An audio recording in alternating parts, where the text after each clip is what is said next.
Hello, everyone, and welcome to the Housekeepers Podcast. Dare I say the cleanest hour in podcasting. I am Ralph Peterson, and I'm so super excited to have Omar Miller as my guest today. Omar from New York City. You're just down the road from me. I'm very excited.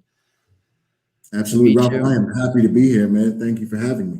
Yeah, absolutely. I'm so happy. I was just saying to you before we went on the air that it's always going to be a good time when both of us can't stop talking before we actually go live. Absolutely. This is the only carved out time I can talk shop during the day, and like I was telling you, I have to jump off certain groups and forums because I love talking about cleaning, and it doesn't mix with family hour. They don't want to hear about KPIs and things like that. I got to tell you though, I'm super interested in, you said you were on Clubhouse a lot, and I don't know what it is. I know it's like there's the algorithm, like whoever you're connected with and whoever you follow is kind of like how you get rooms suggested to you. But I have some of the crappiest rooms suggested to me that I'm like, what is Clubhouse? It's always like, there's a Clubhouse group that is for people who want to be silent. Just let that sink in for a second. There is a that is strange, man. Just stay quiet by yourself there. Yeah, I do not understand why that group is being suggested to me. But when I log on to Clubhouse, there it is. Join this group, and it's this is a silent group. Please don't talk. What is the point of getting on there? When we jump off the show, I'll recommend some of the platforms that will work. Yeah, please do. I'd love to. I would love to be involved in some good discussions about the cleaning industry. And Clubhouse is great. You just got to be very careful with your time. So it's almost like time management, because you can end up in literally Clubhouse. You end up in 7 different rooms. Like, oh, I want to know about this now, and I want to know about this now. So it's like all of a sudden it's Tuesday. You're like, what? It's Tuesday. You missed your walkthrough. Super fun. All right, so let's get to it. Omar Miller's here. He is the owner of Advantage Clean. Yes, Advantage Clean LLC. Advantage Clean LLC here in New York City. And I just want to start at the beginning. Are you from New York City? Like, where did you grow up? It's a funny story, Ralph. I was born and raised in New York City, like the heart of New York City. I was raised in Lower Manhattan. Oh, so you're like one of those skyscraper kids. Yes, downtown kid to the core. Yeah, how was that? It was beautiful, man. It was beautiful because I grew up with a very eclectic mix of people, who all had different things going on in their lives. So communicating became a very big detail in my life. It was learning how to communicate with every different culture and understanding different cultures. It was a great upbringing. Learned a lot. Yeah, New York City is America's melting pot, and people who have never been to New York, you just don't know. From everything from food, different foods, different languages, different customs, different clothing, different attitudes, different outlook, and it's all in the same space. It's all within 1 block, 2 blocks, 3 blocks. It's really an eye-opening experience to just be in the mix and to grow up there. I grew up in Vermont. I grew up in the most vanilla, Ben and Jerry's. So exactly. I grew up with Ben and Jerry's up the road. Ben and Jerry's when I was a kid. Ben and Jerry's came out. I don't even know when they started. It had to be late 80s, but they were like the place to work. Everybody wanted to get a job at Ben and Jerry's, and there's 2 reasons why everybody wanted the job at Ben and Jerry's. Number 1, you got free ice cream. Now that's a selling point and a half. And number 2, they had a masseuse come in. I'm not making this up. I think they still do. They have a masseuse come in like once a month or whatever and give free massages. And it sounds like a dream, right? Your workplace gives you free massages. Sounds like a plan to implement right now. It sounds like something you should do right now. And then later in life, I worked at a nursing home that did the same thing. They hired a masseuse, not every month, but like once or twice a year, and this person would go around and they would massage you. And it was when I was a kid and I heard about Ben and Jerry's, I imagined people getting naked and, jumping on a mattress or, one of those beds. But that's not how it is. It's really at your workstation, like hand massages, back massages, put you in a chair massage. But it's still pretty great that an organization. I don't know how good my production rates would be if we started doing that. No, they're supposed to increase. I mean, your blood gets flowing. You're feeling more, more energized. But Virginia, Vermont is great. I went to school not too far. I went to school in Plattsburgh, New York. Oh, no kidding. So we were right across the lake from you, man. I went to Vermont a couple times. Beautiful in the summertime. Like, I really love it. Yeah, absolutely. So when you were in Plattsburgh, what year did you go to school there? 2003.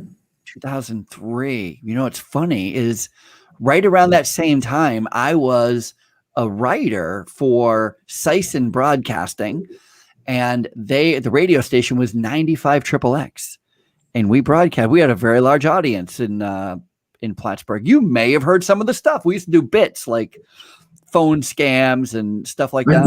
I think I used to listen to this. You guys were like the only show up there. We were the only play in town. Yeah, absolutely. Mm-hmm. I was one of the writers for those phone scams. So we connected before we even knew it. Bro. Is that amazing or what?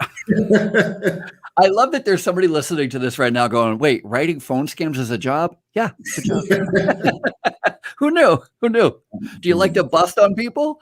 Maybe writing phone scams is for you. All right, so you grew up in New York City, and it was great. Did you have any side jobs? Did you do a paper route? Like, how did you make money as a kid? Did you? That's a good question. I grew up very involved with sports, but at the same time, I always was intrigued by providing for myself at an early age. I grew up in a single parent home, and I always wanted to help out. So my actual first job, which I got fired from because I was too young. They found out the first day I was, I think, 12, and I had gotten a job cleaning trays in the back of a Mexican restaurant.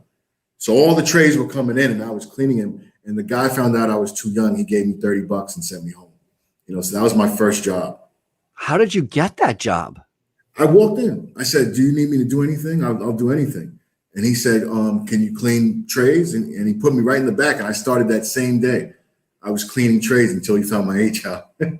Ladies and gentlemen, I'm always thinking as I do these shows, I'm always thinking like, where's the lesson, the nugget, the success? You just showed up at the age of 12. Just showed up, man. Just come on. I mean, if that's not worth $100, just show up. He was very impressed. I'm impressed.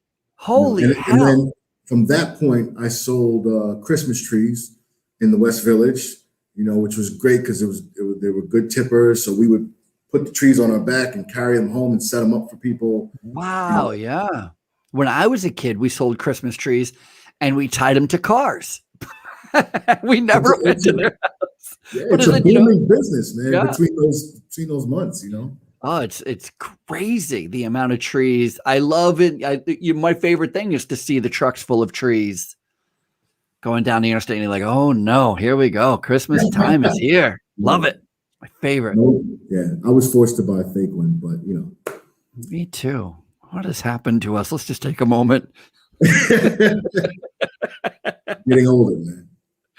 Getting older. My wife is Jewish, and I'm Christian. And when we got married, one of the stipulations, I said, "Hey, listen, I have Christmas trees. I'm a Christian." She's like, I've always wanted to have a Christmas tree. I said, "Oh my, really?" Yeah, you gotta share both. share the culture, man. Now we do both. So we do the Hanukkah, we do the menorah, we do everything, and then we get the Christmas tree, and I buy her a stocking every year. She loves it. She loves it. That territory. My grandmother was Jewish. Nice. And she had, we would have Christmas and the Hanukkah thing going on. Love it. I just like the fact that there were gifts coming from everywhere. So. A little disappointing. I did not know. So when we got together and she was Jewish, and I was like, oh, I've heard about the 8 crazy nights, the 7 days of presents. I'm like, yeah, let's do this. She goes, only kids get presents. What? Felt like I got robbed. No. So I'm like, at Christmas, everybody gets a present. All right. You may not like it. It may be the cheapest thing you've ever seen. It turns into gloves and scarves. Of course. I mean, I remember my mom got my brother a comb set. He doesn't have any hair, but that's the spirit of giving. That is funny. I wish I was making that up. That's a true story. All right. So Christmas, selling Christmas trees. Selling Christmas trees, and they're just staying proactive always. Always. My mom taught me responsibility, right? What did your mom do? What did she do for work? My mom she worked in an office clerical setting, data entry, things like that. Mm-hmm. But she was always very big on educating me to be independent, and her biggest thing was being a leader. So I was taught very early on to lead, to carve out space for myself. And that's exactly what I did.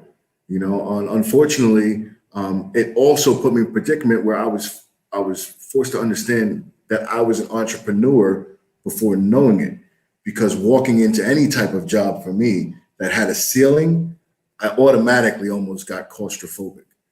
So I knew very early on that I couldn't work for anybody, that I had to either run my own business or they were going to come in and start throwing a party for me and tell me I'm starting with this salary. And that wasn't going to happen. So the second alternative was starting my own business, So when was so you go to college? What do you go to college for? What was your study?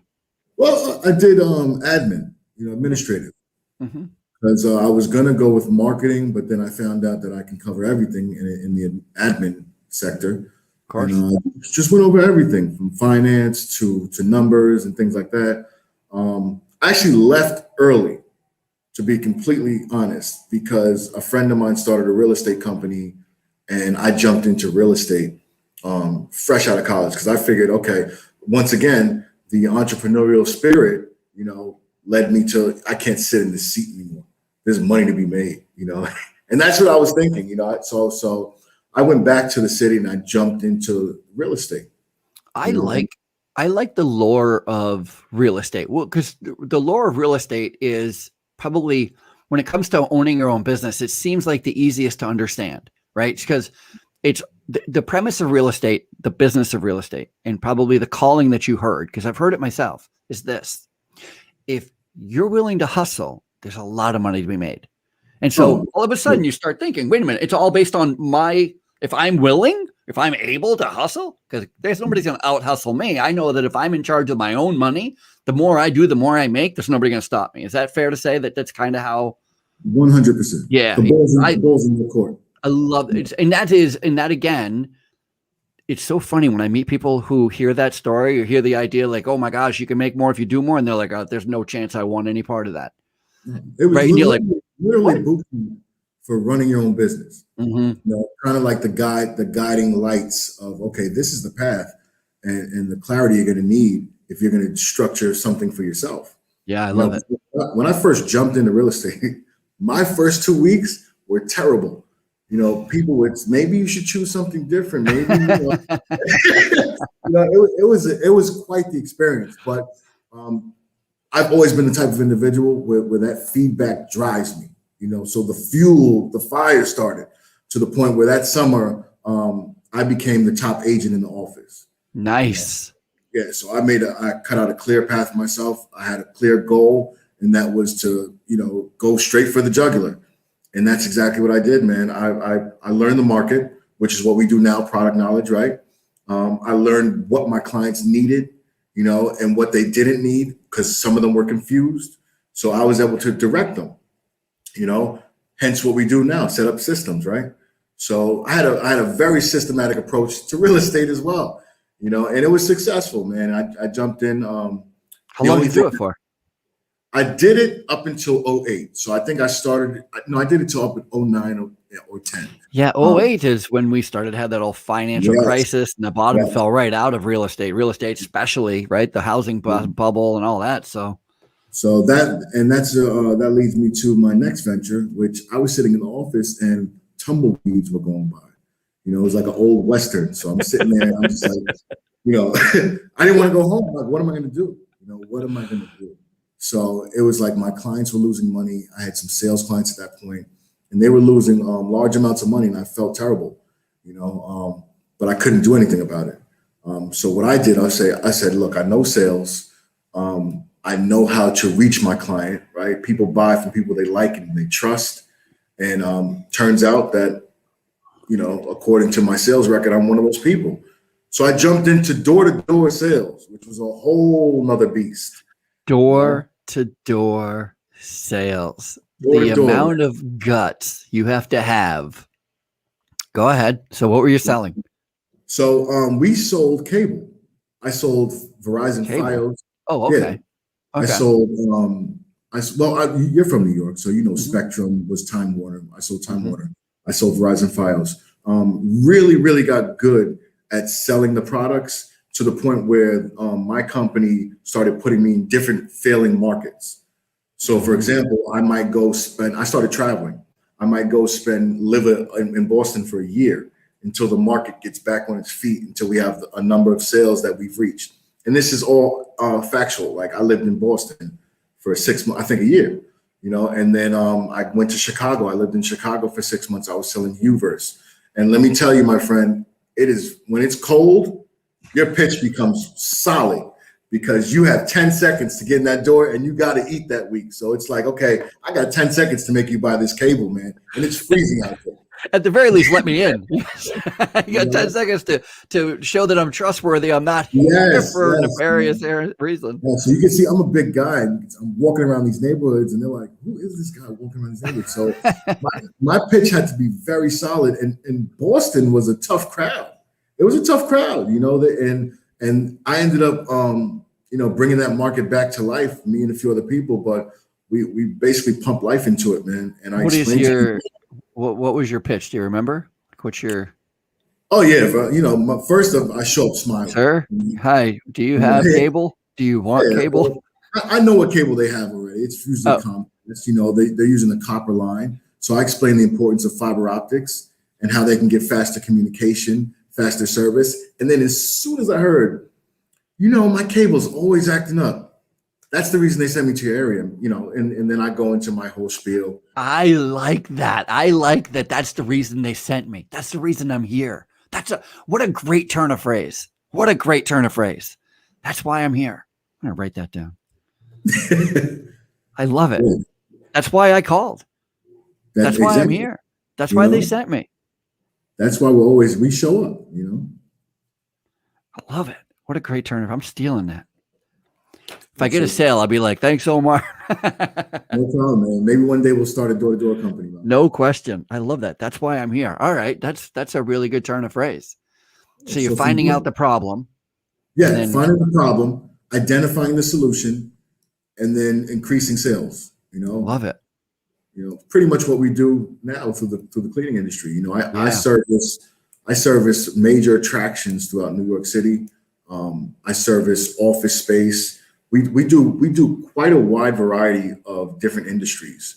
Well, hold on a second. I'm super interested in this, but how did you even get into cleaning? Now that's a good question. So I was in Chicago, and it's bad enough we're getting commission for door to door, right? So we have all these meetings on product knowledge and try to hype up the sales team. Now go out there and knock, you know. So it's like, okay. And then one day we had like pizza in the office and donuts and all that stuff right before, because, you know, they want to get you pumped up. So my regional was like, could you guys clean this up? And I'm like, I don't get paid for this, man. You know, you guys need to hire a cleaning company, you know? And then the light bulb went off. I was like, wow. So you mean every time there's a mess, someone hires a cleaning company? And even better, right? Even better than that. I could take real estate and door to door and X out the commission, and you're telling me you're going to pay me every month for services? Ladies and gentlemen, what you are hearing right now is an aha moment everybody should be having. 7th largest industry in the world for a reason. Yes, and it was definitely an aha moment. I immediately, when I got back to New York, I started following different cleaners, like, you know, and luckily some of them took, like mentorship, and they would, I would sit with a notebook and I would watch all the areas they were doing as far as their checklist. And he was nice enough to explain everything to me. Some people weren't, I'm a go-getter. So I randomly traveled into different spaces and said, hey, can I sit down with your boss? I know you're a $10 million company, but I just want 30 minutes of his time, So some of it didn't work out as well, but it's all part of the story, right? So I was able to gain some traction in terms of my product knowledge, enough and build enough confidence to where I was like, okay, let me develop the LLC. Let me see if I can get in some of these doors with my sales experience and go forward from there. Love it. Love it. And so, that's so important too. The whole idea of how do you learn about the business? I watch what other people are doing, try to follow what they're doing, ask questions.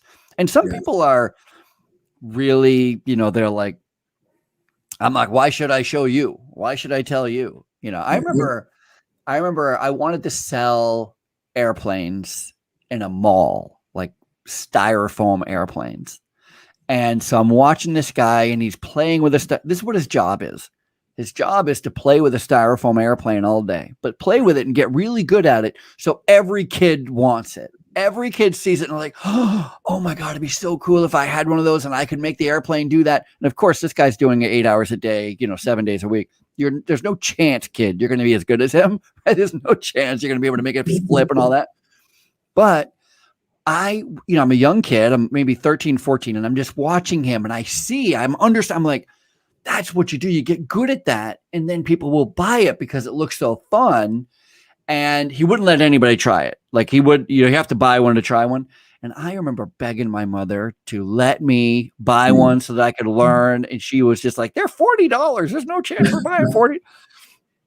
But that guy would not show me. He had no interest in having somebody, I was like, well, where do you get them? He's like, you have to buy one. That's where you get them. No, but don't you get them from a manufacturer? He's like, kid, you buy one from me or you keep walking. That's it. Like he was not interested. He's like, the opposite of what you'd want. You'd want somebody to go, oh my God, a young little entrepreneurial spirit. Come here, let me show you how to do stuff. A lot of people are like, no way. Why should I? Shows you how much he enjoyed his job. Well, he certainly didn't want to share. So yeah, I actually think I know that guy because we service attractions and we do FAO. And there's still someone in FAO, the toy store, throwing the airplane around. There you go. So, all right. So you start it, you start asking around, you get some pretty good advice on how to do it. And so what was your first client? How did you get your first job? I got some pretty decent stories behind this, man. So please. I started pounding the pavement, right? And I'll start from the beginning because Advantage Cleaning has only been around for 3 years, but we took whatever knowledge we had and brought it with us. Hence the reason why I always tell people 10 years, because the first company, I got to be honest with you, I walked into every single office building in New York City. It's the way to do it. Every single door, I brought them, I figured out people knew me on a first name basis at a certain point, right? Nice. I took my door-to-door experience, my real estate experience and transferred it. So it's almost like I was in boot camp for sales, and bringing this experience to a whole nother market was a seamless process because of what I've gone through already. So I ended up with some pretty decent clients in the beginning. Now, here's the funny part. The clients love me almost too much. And I was like, wow, man, they can't like me this much. I can do no wrong. Yeah. So I figured out later on, and I failed the first time around, which in terms was a beautiful lesson for me because I didn't know how to price. I didn't know how to put together a system for the cleaners, nothing, no quality control. I was like, we'll do it. And we went in there and we just started like winging it, and I found out later on, I was paying the client to clean, which is why they like me so much. My numbers were right along with what they would give me every month. And this is a big client. No one said anything to me, So the lesson learned in that was the company went under. I couldn't afford payroll. I couldn't pay my employees. I lost everything. everything, like everything. And I was like apologizing to everybody. And later on down the line, I was explaining, I ended up paying the employees back who I couldn't afford to pay. But it was a lesson learned. Like it was this tragedy of me going through this experience where I wanted everyone to be happy, but at the same time, I was losing clients and losing employees. And if you ever have gone through that, you understand like the cave that you're going into as it's happening, right? Because the client's mad, the employee's mad, and they're both talking to each other. And they're like, and it was just a learning curve for me, but they don't want to hear that, Mm-hmm. So after losing everything, I was like, okay, I got 3 kids, I got to pay my bills. How am I going to do this? Real estate license expired. So at that point, I jumped in my car and I said, you know what? I'm going to do Uber, but I'm not an Uber driver. What I'm going to do is I'm going to go straight to Greenwich, Connecticut. I'm going to pick up everyone that needs to go to the airport. And one of those people is going to be a facilities operations manager that runs a major company, and I did that for about 3 months. I went to Greenwich, Connecticut from New York City every single morning at 4:30. And lo and behold, who did I meet? Kristen. She was the VP of Swell Bottle. We had an awesome conversation on the way to the airport. She really liked me. She said, when I come back, stop by the office. I want to introduce you to our operations manager. That brought me back to life. I ended up getting an account coming back in 7 days a week, right? So now I could afford a couple bills as long as I did the cleaning and someone else did the cleaning, So that was my intro back in. And one of the things I picked up from that coming back into the industry is that understanding your product knowledge, understanding your numbers, understanding your values is so important. So me failing in that turnaround was a beautiful moment for me once I realized it, right? Once the smoke was gone, because the silver lining amongst it was a better team leader for everybody, for my clients, for my technicians, for upper management, someone that's really involved in learning and talking shop like we're doing now. I'm so not wanting to interrupt you because everything you're saying is so resonating with me. And I'm going to listen. I listen back, to the podcast and I'm thinking like, Ralph, stop talking. You're the least important person here. But I just want to talk just to highlight, just to go back, just to bring you back, because I'm just super curious about this. First of all, the tenacity it takes to say, you know what, I'm going to drive an Uber. I'm just going to make a little bit of money, but I'm only doing it to continue with what I want to be doing. I'm not going to, and I know this happens to you because it happens to me. I think it happens to every one of us who have an undeniable entrepreneurial spirit. Is we are surrounded by people, some of them very close to us, who have the opposite of an entrepreneur spirit. I don't know about you, but there have been people in my life who question my sanity and say, why don't you just get a job? Every day. Why don't you just go back to work? Why don't you get some consistency? Why are you stressing me out with your business woes, right? Like, well, they tell you who's hiring. They're hiring over there. They're hiring over there. It's a good job at the post office. And so, we all have that, right? So we all have that person, and they don't mean ill will towards us. They're not trying to do us a disservice. They're, I don't know about you, but I share most of my down moments with my wife than I do my up moments. I have little wins all day. I'm not like, hey, I had all these wins. But if there's a loss that's significant and I'm like, oh, I can't believe this happened. They're hiring at the mall. I'm like, all right, well. So I love, that you're just like, I'm just going to drive an Uber. I know where I'm going to go. But this is what I'm really curious about. How does that conversation happen? This lady gets in the car. Like, what is your rap? How are you this morning? Where are you heading? Why are you going there? Can I have your business? How does that happen? So I looked at, we have metrics in our business, right? And I looked at the metrics of driving an Uber. Because I had a purpose, right? I wasn't just trying to pick up anybody. Okay, so where does the income come in? Where do these people? Not everyone's a celebrity, right? So they're obviously CEOs, VPs, and where do they live? What's the combined income? So I looked at that metric and I was like, okay, this is where I'm going to pick people up. Got it. And anyone who comes in the car, the setting is going to be very nice, right? We're going to have a neutral radio station, which is 101. Everyone loves 101, right? You're going to find some sort of song that you enjoy. It turns into a conversation piece, right? So they get in the car, set the mood, whether it's water, whatever the case is, and then automatically I'm able to indulge in some sort of conversation. How's your day going today? Oh, it's good. Where you heading? Oh, you're going to Arizona. What do you do for work? Oh, okay. Oh, then they give you a title. They give you what's going on. Oh, by the way, I know I'm driving to the airport, but I run a commercial cleaning service. If you guys, and it was the best way. Like, you talk about getting to the quarterback, right? Because we all know how hard it could be sometimes to reach the operations manager.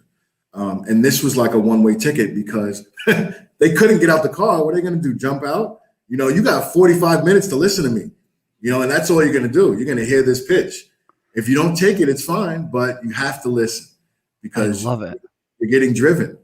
Yeah, and I can just imagine. I mean, you're not talking about you're going to listen to every damn word I have to say, but very conversational. You're not intentionally overstepping. You're, just hey, so this is what I do.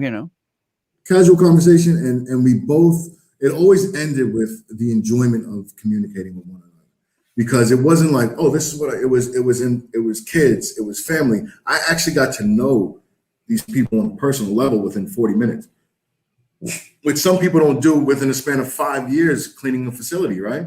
Mm-hmm. So getting to know someone and engaging on a more personal level allowed them to have a more invested interest in myself. Cleaning is clean. Cleaning is cleaning, right? It's a consistent manner. Systems are great, but you have to be invested in the person as well. 1,000,000%. You know what's funny is I do a lot of business strategy, and I one of my main focuses is helping commercial cleaning companies move into the healthcare space. And one of the things that I'm always talking about when it comes to healthcare is how sticky it is. And it's sticky in the way that once you get a contract, once somebody decides, because most healthcare facilities do it themselves. They don't hire a contract service to clean. They actually hire housekeepers, and it's just their staff. But once they turn the corner, once they decide to hire a contract service, it is rare that they ever go back to doing it themselves, meaning they always use a contract service. So now it's your job. They're going to be sticky. It's your job to be stuck. Yes. And that's the relationship piece. Yes, that's where you got to be developing, because they're not looking at like, I'm gonna go ahead and take this all back. No, they're like, you're not doing a good job. I don't trust you. Staff don't like you. We're gonna get somebody else. You know what I mean? Like, peace and love. Ralph, we asked for a full plate, right? And when someone gives you the full plate, now what are you gonna do with it? So like you said, remain sticky. How could I come in this facility and increase productivity, mitigate operational concerns, and make it so that we are now like partners, so you're bouncing off of me, man. How can I give you an hour back? That's always my question. How can I give you an hour back? And at first I thought it was a silly question, but then I heard people say, you know what? That's a good question, because I spend an hour a day putting these chairs back where I want them,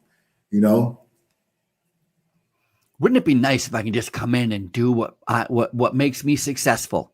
What you're supposed to do. Straightening up doesn't make me successful. Not only does it not make me successful, but it stresses me out. If I walk into the environment, it's nice and clean and exactly the way I want it, I'm productive Sally. There's nothing stopping me. I got to go in, and there's stuff on the floor, and the windows have fingerprints on it, and the chairs always moved. I'm like, good Lord, what's going on? Why am I always having to straighten up? Why am I the only one cleaning? Exactly. Get that hour back. And that's what we identify as cleaning owners, right? 1,000,000%. So how did you get into, all right, so you just start, that's how you start. Beautiful. Get back into it anyway. Got back in. So what is your main focus now? What is your main service offering? So that's a good question. And now it's like niching, right? So now it's like, okay, I did this in the beginning, and now I'm taking on everything again, but I was like, this is not where I want to be, so I had to target my ideal client, right? Down to the budgeting. What can this client, I don't want to walk in and this client's like, oh, this is what we can do. I need the client who could say, look, regardless if you leave or stay, this is our budget. on what they give us. And this is what we're going to spend with anybody.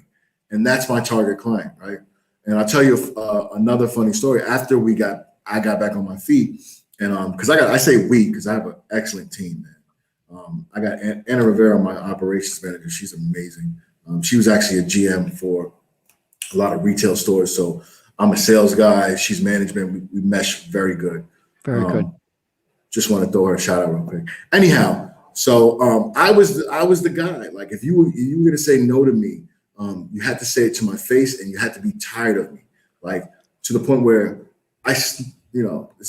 don't do this, but I snuck in the back of Gucci, the office building, and I went through the freight elevator, and everyone they thought I worked there. So when I got to the office, I told the operation, I said, yeah, you had a meeting with me today. And he said, I did?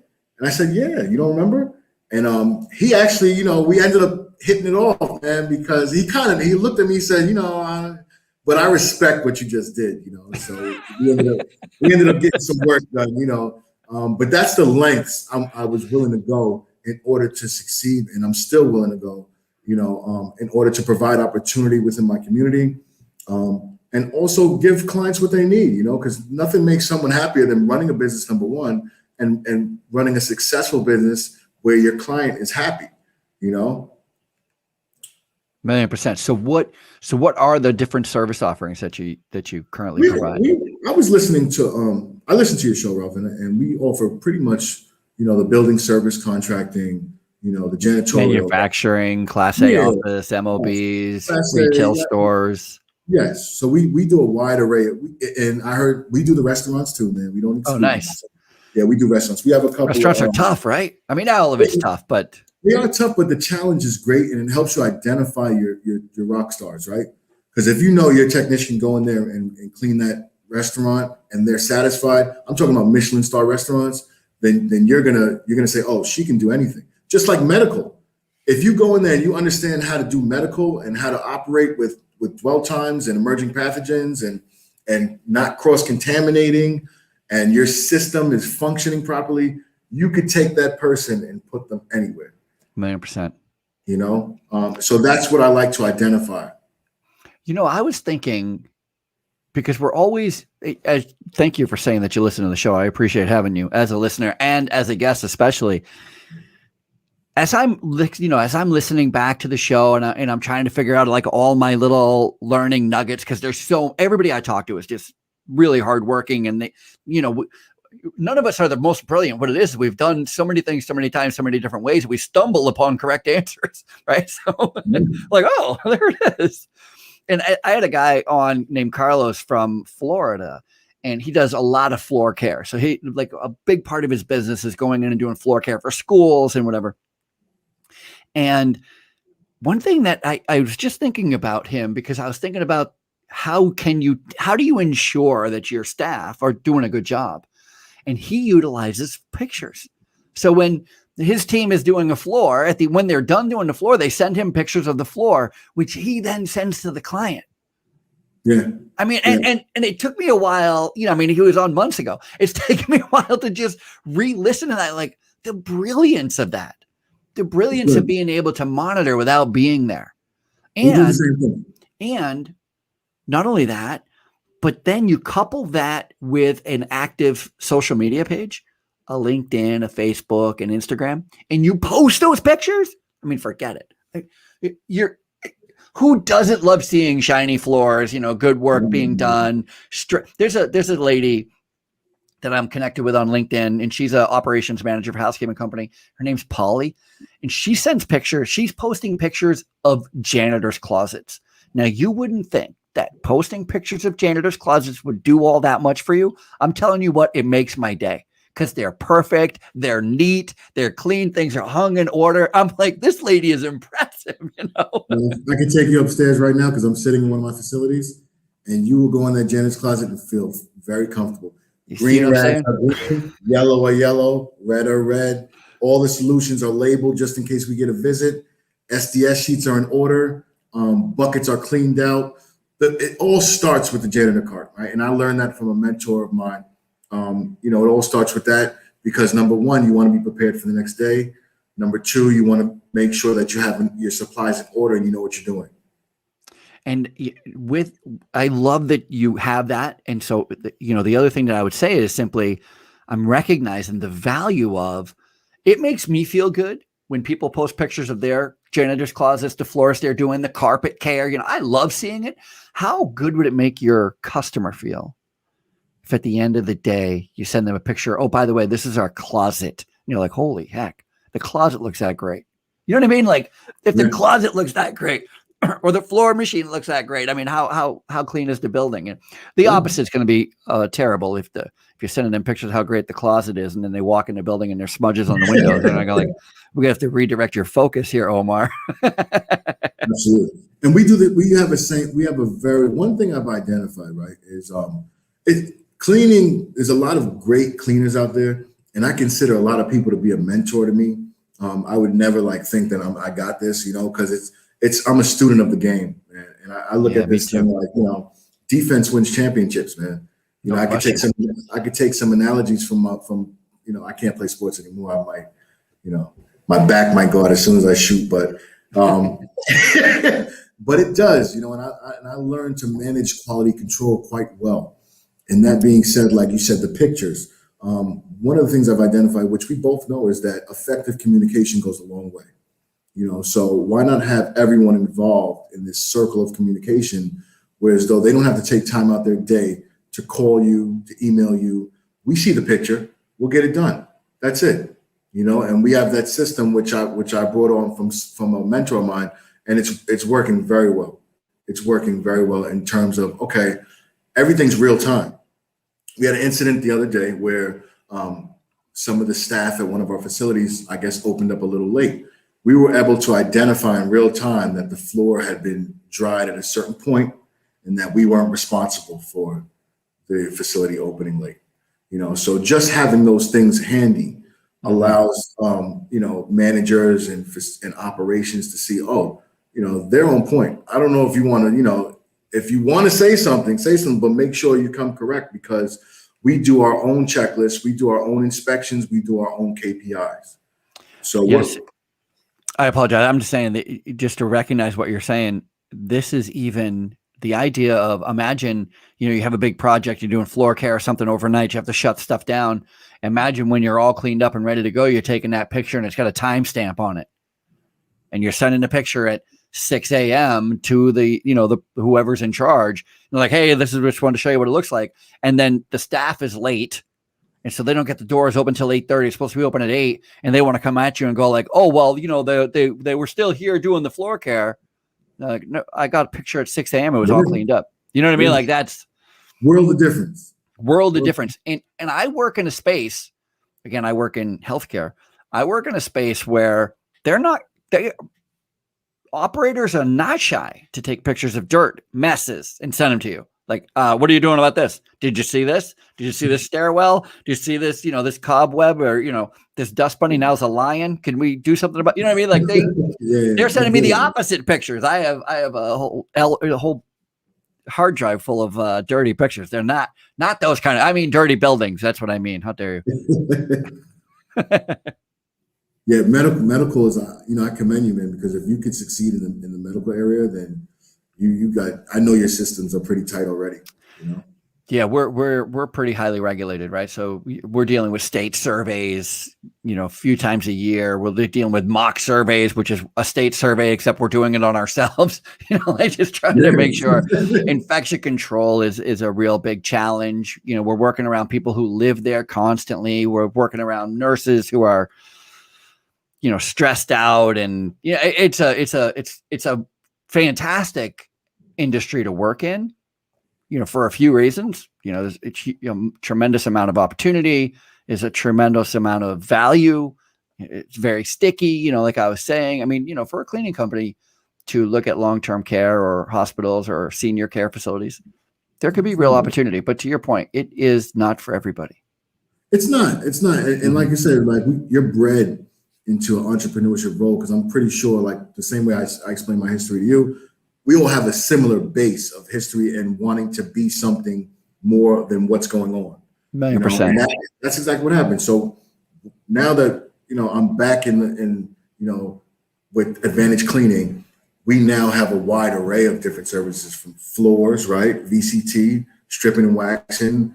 We do marble, right? We understand how to do that, which Nice. is a fun experience to learn. And now we're off and rocking with it, and it's beautiful when it comes out the way the client wants it to come out.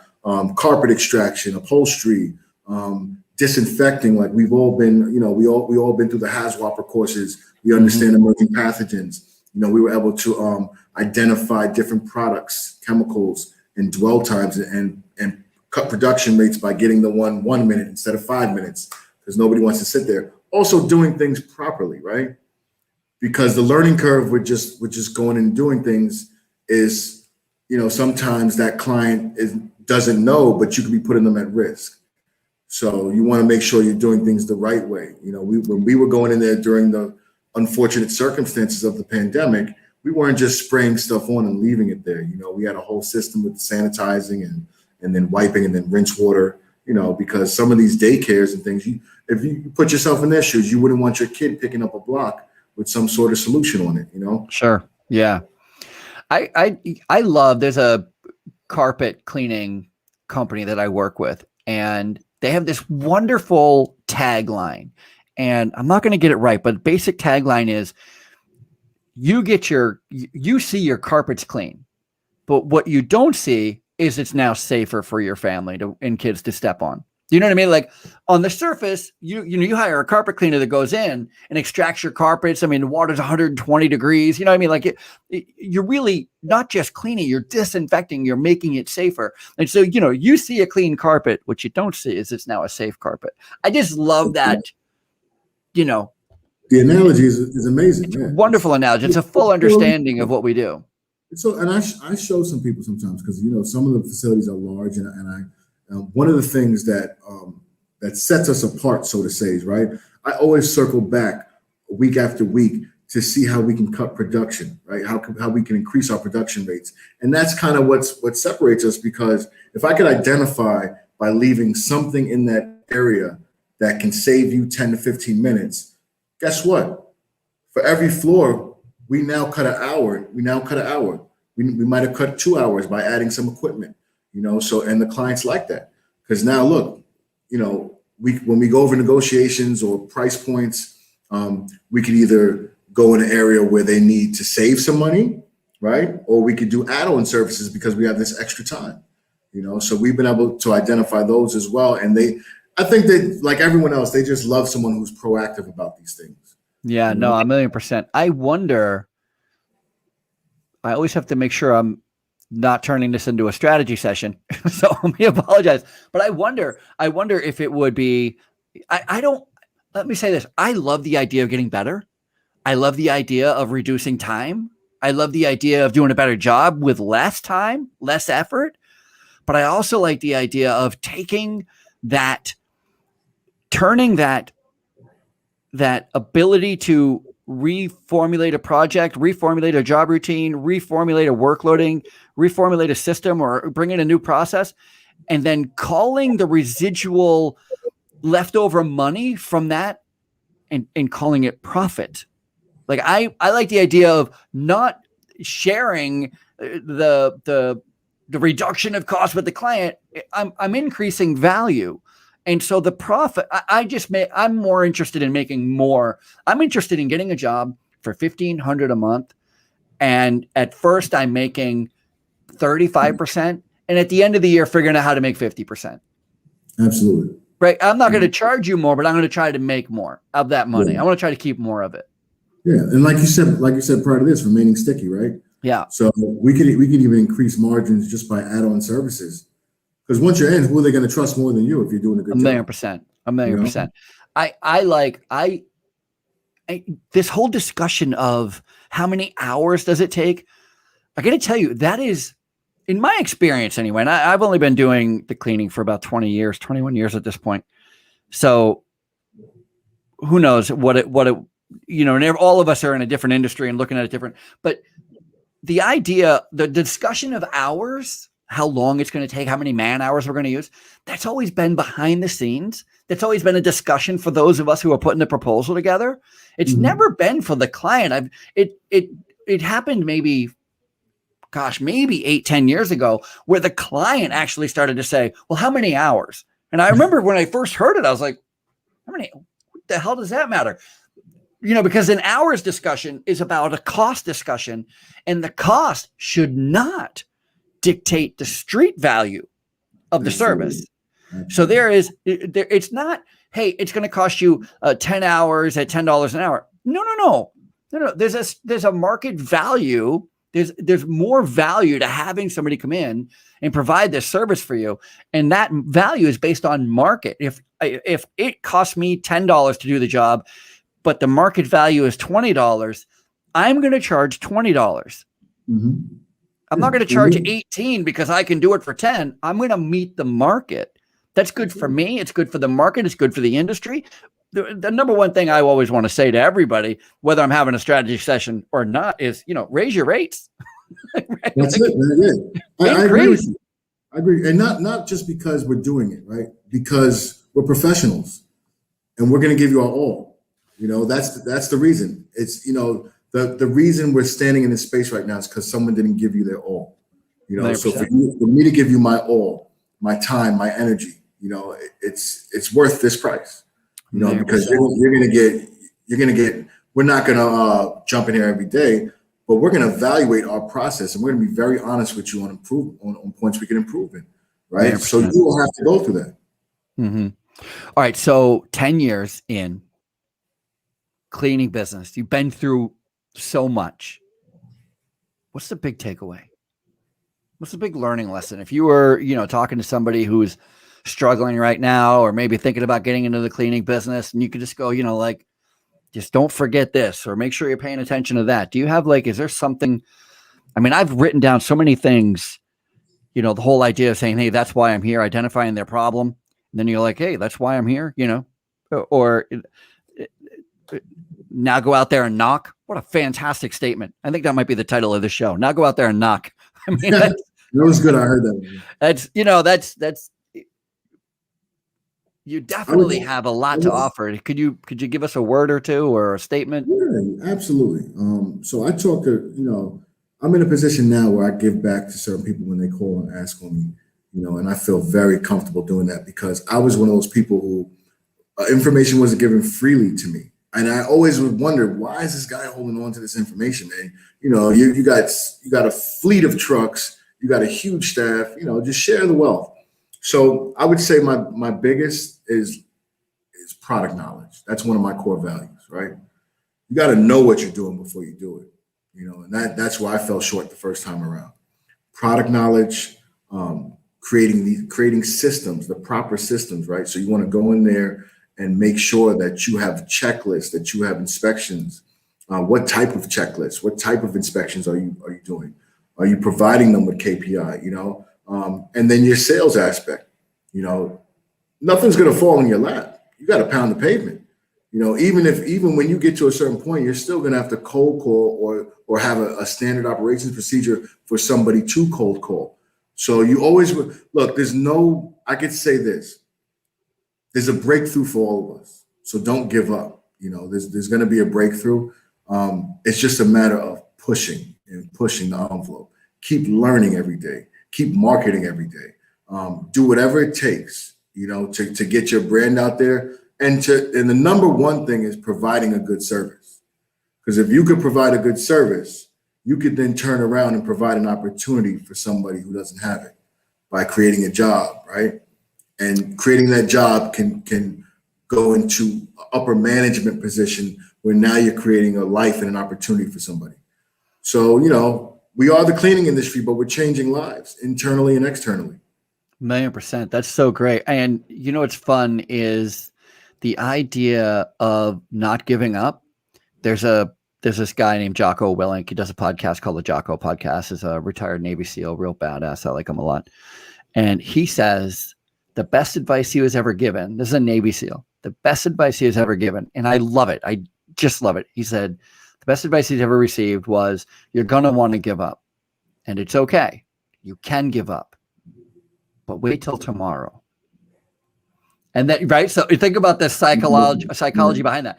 Then tomorrow comes and it's the same rule. You're going to want to give up. It's going to be tough. And it's okay to give up. Just don't give up today. Wait till tomorrow. Then the next day comes and it's okay to right? But don't do it today. Wait till tomorrow. And before you know it, you're there. And one thing I want to add on. Appreciate the no's, right? Appreciate all the no's, the no, because hate them at first because you're going to. You're gonna hate them, but understand this: for every no, you're just that much closer to yes. So take all the no's in, take them in because you're moving closer to your yes. 1,000,000%. Thank you so much. First of all, I mean, you've been the highlight. It's really, really great talking to you. Really, really fun. Absolutely. And so knowledgeable and so willing to share, which again, you and I are both just talking about meeting people and them being super close, knit with their knowledge, and they don't want to share and they don't want to help. And that's certainly not you. And that's really, really great. Really rare, really great. How can people find you? What are you looking for? Are you hiring right now? Is there? Oh, we're always hiring. We're always hiring. How do we get a hold of you? What do we do? You can go to www.advantagecleaningllc.net. I'll put the link in the show notes and on the social. So where this video is, just look in the comments. You'll see the video. You can find me on Instagram at advantage_cleaning_serve. You can find me on Facebook at Advantage Cleaning. I'm all over social media. Excellent. Find me here on LinkedIn. You can find Omar Miller, or you could go to Advantage Cleaning if you don't feel like talking directly to me. But we are on all social media platforms. Feel free to reach out to me. I always, as you know, Ralph, I love talking shop. I love it. AdvantageCleaningLLC.com? .net. .net. Okay. AdvantageCleaningLLC.net is where you go to find everything about Advantage Cleaning. You are right in New York City. And it sounds like you're cleaning operations 24/7. If you're doing restaurants and Class A office buildings and MOBs, you're around the clock cleaning. Is that accurate? If you go to our Google page, how everyone has a Google My Business. Yeah. Some people have closing hours. We're 9 to 9. We're 24/7, man. We're emergency services as well. So. You even do emergency cleanup and. Yes. Perfect. We'll talk about stories after the show about those emergency services. Perfect. Love that. Love that. I had a guy on who was with 360 Hazard, is another cleaning company. I can't remember where they're out of, but they do all like biohazard, people died kind of thing. Yes. They go in and clean up after that.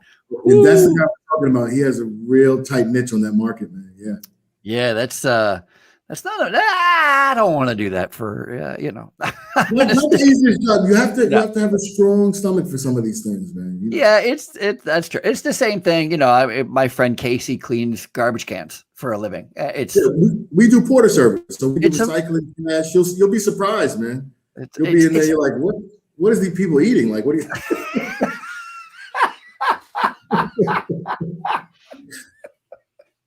you? It's but I love every moment of it, man. Oh, Omar Miller's with us. What are people eating? When you work in housekeeping, you kind of see it all, right? What are you going to do? Absolutely.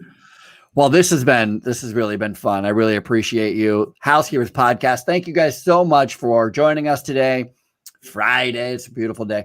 And if you want to be on the show, please make sure you send me a message. You can send me an email at info@ralphpeterson.com. If you are in the cleaning industry and you think you have some good tips to talk about and you want to talk shop a little bit, I love talking shop. So I'm always interested to find new people to come in and talk some shop. And if you like the show, if you love the show, dare I say you want to help the show, please do so by subscribing to the podcast and writing a review. I didn't realize writing a review is all that big of a deal, but apparently that's how you get more notification, or that's where your listing goes higher, so more people are able to find you. And it's funny, I have a lot of people reach out to me. They're like, "Oh my God, I just found you. Where have you been?" I've been here, but I'm not doing a good job getting out there, so I apologize. That's on me. Obscurity, right, Omar? I mean, that's our challenge, getting people to know that we exist and what we do. That's why cold calling is so important. It's why driving an Uber is so important. It's so important, man. I'm going to go start driving an Uber. That was a brilliant form of marketing. I think I might. Brilliant idea. It's, I got to say, I know I was wrapping up the show. I got to say that every time I'm in an Uber, I'm always interested in the side job. Like, I'm always like, this is your side job? They're like, yeah, I'm just doing this part-time. What do you do for a real, like, what's your day job? I love side hustles. I love that mentality, that entrepreneurial, like, I'm just going to keep going after it until I find something that works. Absolutely. And who do we share the most stories with, right? Like the random person, like sometimes it's the random person, we're sitting here together. We're going to just share some stories, 1,000,000%. And I'm a storyteller. So I've been telling stories. By storyteller, I mean, I sometimes, and by sometimes I mean most times, make myself out to be a lot funnier, smarter, wittier than I actually am. Man. You're good, man. I listen to somebody, you do a great job. You got a great platform here. Thank you so much for saying that. I was just saying that sometimes you get into an Uber, you get talking to a stranger, and you know what you can be? Any damn thing you want. That's it. Yeah. That little bit of time, right? You can just a little bit of time. Stories. It's so fantastic. All right, that's it. Housekeepers Podcast, the cleanest hour in podcasting. Oh my God. Omar Miller, Ralph Peterson. We'll see you guys later.